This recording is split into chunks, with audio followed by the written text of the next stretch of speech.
अपराध दोनों ने एक जैसा ही किया। अभिमान ब्रह्मा को भी आ गया और अभिमान इंद्र को भी आ गया। लेकिन ब्रह्मा जी ने भगवान के वत्सपों को अपहरण कर लिया, यानी भगवान को जो प्रिय हैं, भगवान के प्रिय वत्स और वत्सप माने ग्वालवाल दोनों का हरण कर लिया।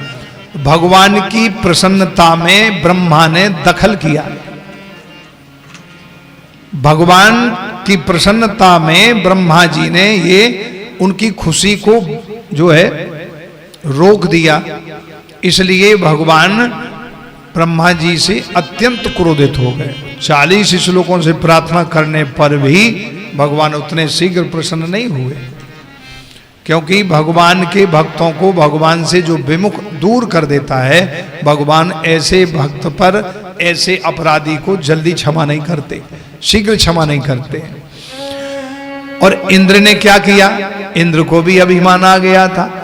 इंद्र ने भी भगवान की प्रार्थना करी, केवल मात्र 10 श्लोकों में। और प्रार्थना क्या करी गए? हे प्रभु,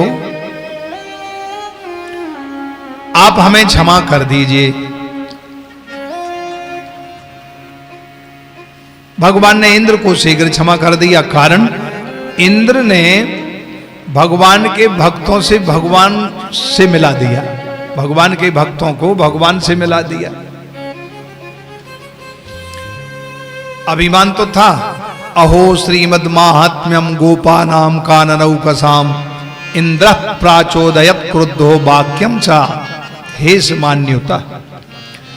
इन ब्रजवासियों को इतना धन का अभिमान हो गया कि कृष्ण मर्त्यमुपाश्रित्या, ये मृत्यु लोक में रहने वाला साधारण कृष्ण, ये यदुवंश का छोरा, इसका जूठा खाते हैं, इसकी शरण में इसकी बात मान ली। मैं देखता हूं वो इतना घनघोर वर्षा कराई तो सब ग्वाल बाल गौएं बछड़े मोर, भगवान के जो सबसे प्रिय हैं मयूर गोप ग्वाल बाल गौएं, वो सब पर्वत के नीचे आ गए।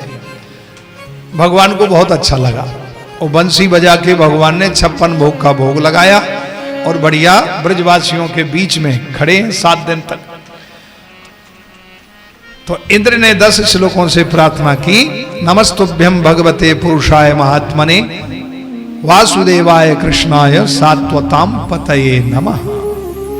हे सात्वत, मेरी रक्षा करो, क्षमा करो। क्षमा कर दिया। कारण भगवान इंद्र ने भी अभिमान किया और ब्रह्मा ने भी, लेकिन ब्रह्मा ने भगवान के भक्तों से भगवान को विमुख कर दिया, इसलिए भगवान बहुत क्रोध हुए, क्षमा नहीं किया। इंद्र ने भगवान के भक्तों को भगवान से मिला दिया, जोड़ दिया, तो अपराध करने पर भी भगवान ने उनको शीघ्र क्षमा कर दिया।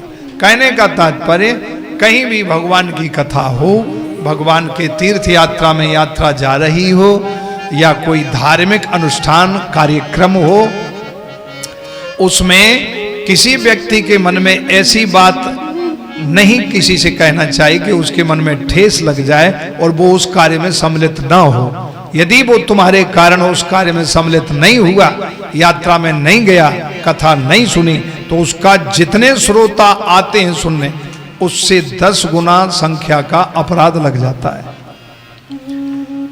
इसलिए कहने का तात्पर्य है कि भगवान के सानिध्य में भक्तों को जो जोड़ता है, भगवान उसको हमेशा अपने पास रखता है, और जो तोड़ता है भगवान उससे दूर हो जाते हैं। इसलिए जो भगवान से भगवान के भक्तों को जोड़े तो भगवान उस पर निरंतर कृपा करते हैं। बोलो शंकर भगवान की।